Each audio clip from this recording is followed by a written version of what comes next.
Hello there and welcome. Welcome to the October series of free online classes. This month we're talking about how to make time for yourself without sacrificing a thing. It's so great. You can be here whether you're here live, hello, as you come in, or you're listening to the recording. I have had a break from doing these free online classes. There's been a bit going on in my life and in the world, but it's so great to be back here for October where we're talking about self-care, which I think is just so appropriate for this time of year as we barrel into the end of the year where there's lots of things happening outside of us. Being able to go inside of us is so important so that we can manage and we can actually have a worthwhile experience. And so those of you who are new to me and the work that I do, I'm Jade from Jade Sterling Coaching. I'm a positivity coach. I'm also a nurse and a counsellor, a yoga therapist. I'm a wife and a mum. I bundle all of my skills and my experience into these classes just for you. I also provide individualized coaching programs and run online classes, retreats, do group events. All of the work that I do just supports you to move into the best version of yourself that you can. Usually coming from a place from emotional exhaustion to empowerment and fulfillment. Sound good? Does that sound possible or impossible for you? At the moment, you're probably here because you're wondering about being able to just make a little bit of time for yourself without sacrificing anything. And the title of today's class is Who's Got Your Back? So this is an important question, and this question has been coming up a lot lately, even for myself when I ended up finding myself solo parenting while my husband was away. We hear about self-care all the time, and we know by now it's something that we need to do. Otherwise, everything sort of falls apart on the inside and subsequently the outside. We burn ourselves out, and it does not end well for us or for the people around us. But while we know that we need to do it, how do we do it? And I think that is where we are not engaging in enough conversation right now. What does it actually look like? Does it have to be an activity that's done in solitude? If so, how do I make that a possibility for me? Does it have to be something that we truly love to do? And that is something that I know that some people have said to me, that they're so emotionally exhausted that they don't even know what it is that they love to do anymore and what they would do if they had a spare hour. There are some of you who are not so much like that and know exactly what you'd do if you had a spare hour, but these are all the questions that we're going to be exploring over the next few weeks. More questions. How does it work when you're trying to balance your own needs with the needs of others? And my favorite question on this topic is, how much time do you actually need to tick that box?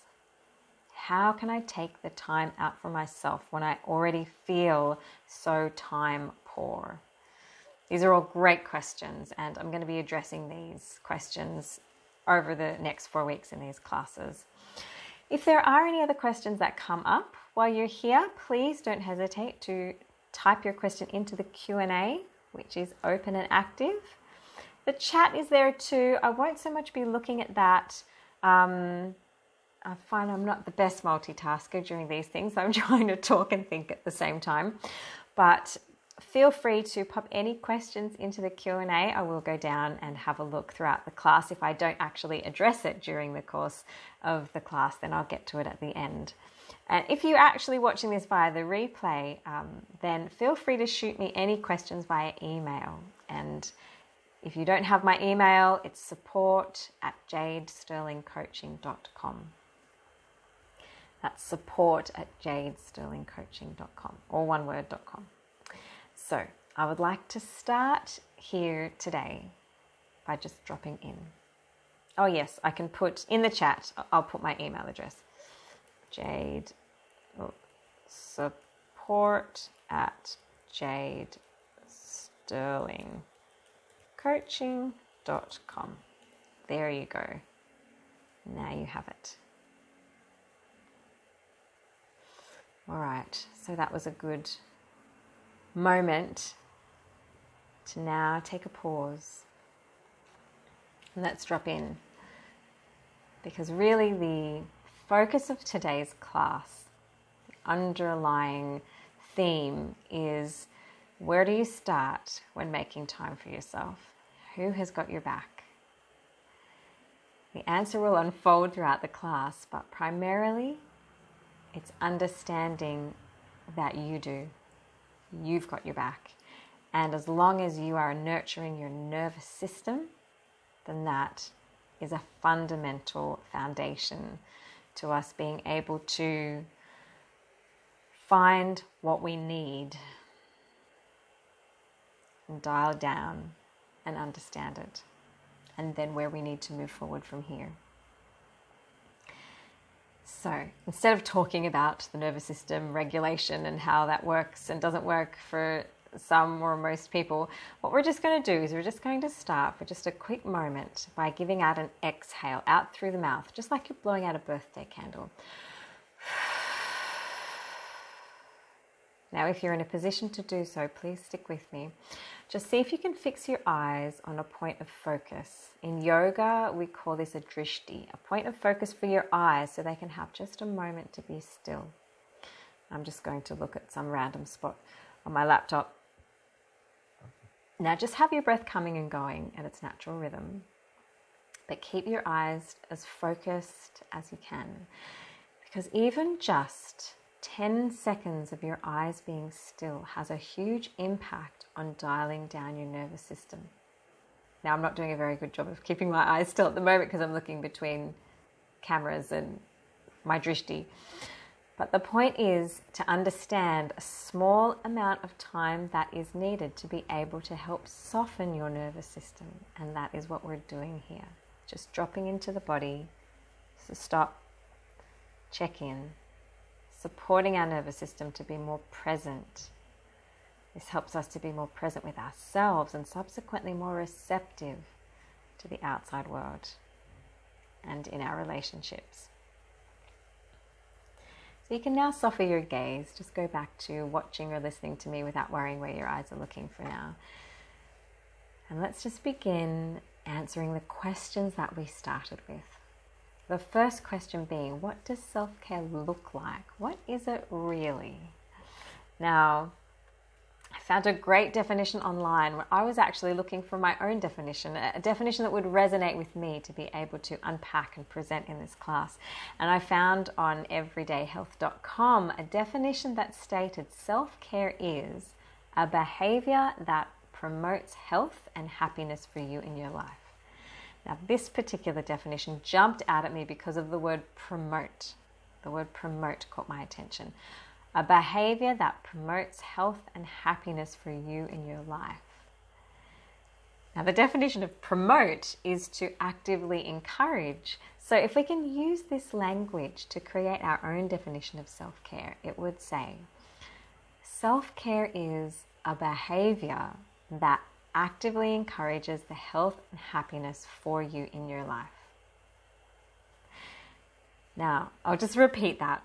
Self-care is a behavior that actively encourages health and happiness for you in your life. So it doesn't state that health and happiness are the final goals. It also doesn't state that you need to feel and experience these things in the moment of self-care. It describes a process, an active process of moving forward towards health and happiness for you in your life. It encourages that to be at the forefront. From this perspective, we can see that self-care is an action where you actively strive to feel better about yourself. Now, I've claimed that as my definition. Self-care is an action where you actively strive to feel better about yourself. And you know, when you do something little bits repeatedly, it has a bigger impact than doing something in big quantities only every so often. So I personally love this self-made definition because I myself have a full schedule. I have a family, home, work, kids' activities, extended family, so many commitments in my life. I'm sure you can relate. And I actually do feel pressure to carve out some time to attend to my own needs. It feels like I'm just ticking a box because I know that I need to do that because it's good for me, just kind of like my diet, my exercise and self-care. just doing the right thing. And I find that others that I speak to do feel the same way. It feels more like a pressure to do this because I know that I need to do it. Put it in the Q&A if this is you, or if this is not you at all. Most of the time I don't end up carving out the time for this self-care because I feel that I simply don't have enough time. And so if we look at the perspective that self-care is simply an action where you're actively striving to feel better about yourself, well, I can do that at any given moment of the day and have very empowering results. It's just about knowing how. So without being overwhelmed by scheduling a decent amount of me time, I can do things in small doses anytime. And as I said, small acts repeated many times create big changes. Now, yes, I posted a mythbuster on social media recently about self-care not being having to take time out to spend on your own, alone, doing just something that you 100% love. And I did get a bit of kickback for that because ultimately people want this to be the definition of self-care. And I definitely do hear that. Some people want a break away from others in their normal day-to-day life, and they want to be able to carve out the time to escape it all. I do understand that, believe me. And this is fine if you're able to do this, but I do find that most people that I talk to about this is not an opportunity that's available to them to carve out big chunks of time.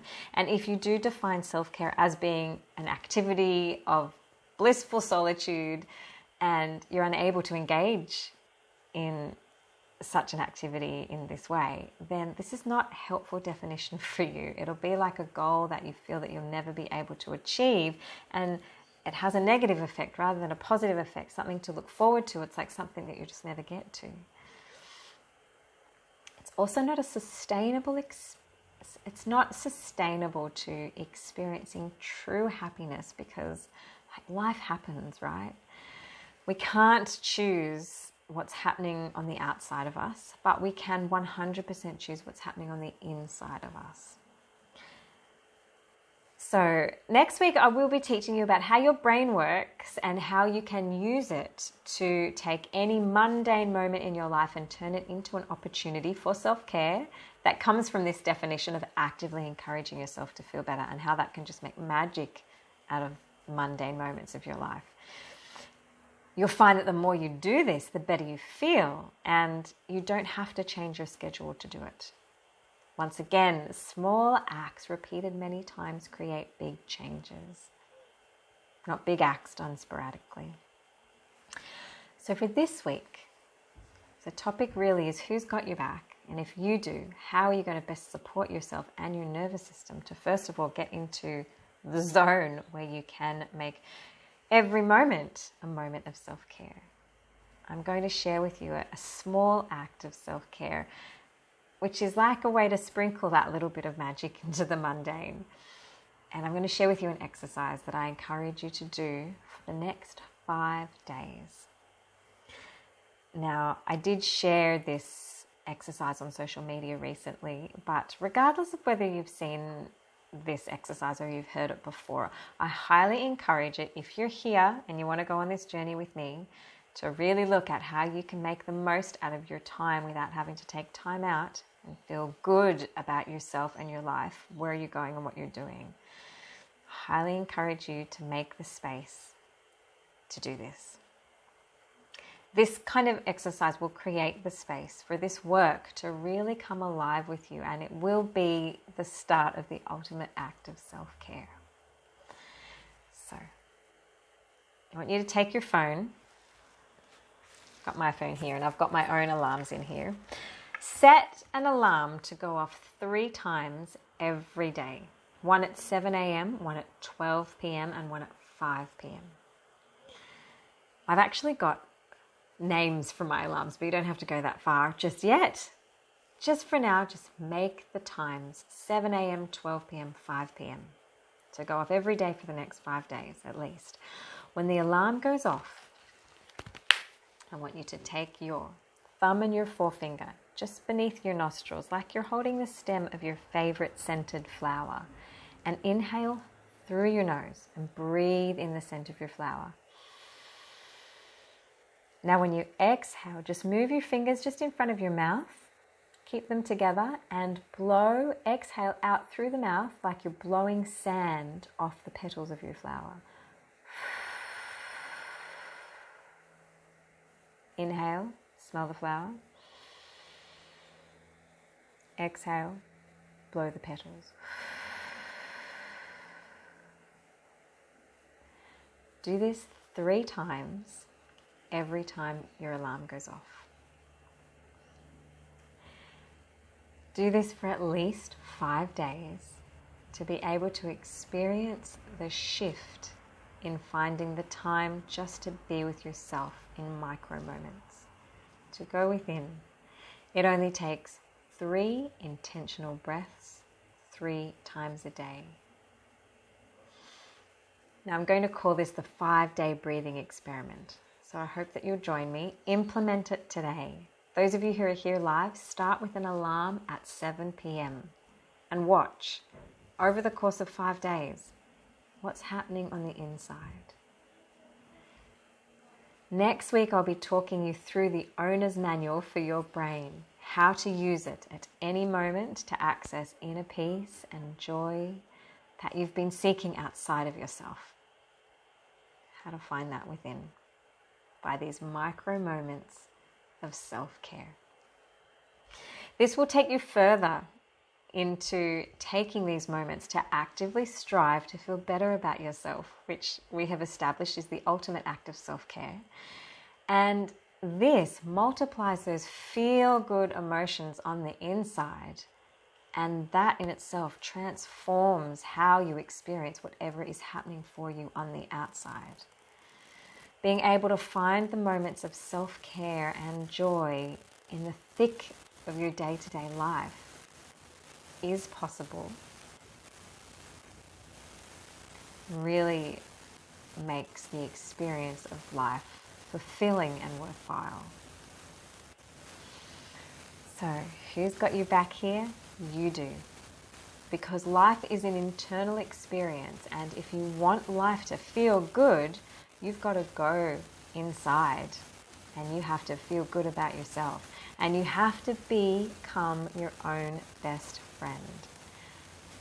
Because being your own best friend is all you need to manifest and enjoy a really fulfilling and worthwhile life experience. So, I hope that you can join me in the 5-day breathing experiment. I would love to hear how it's working for you.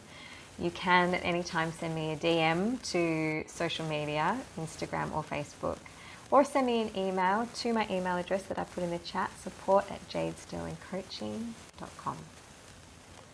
So thanks so much for being here. That's all we've got for today.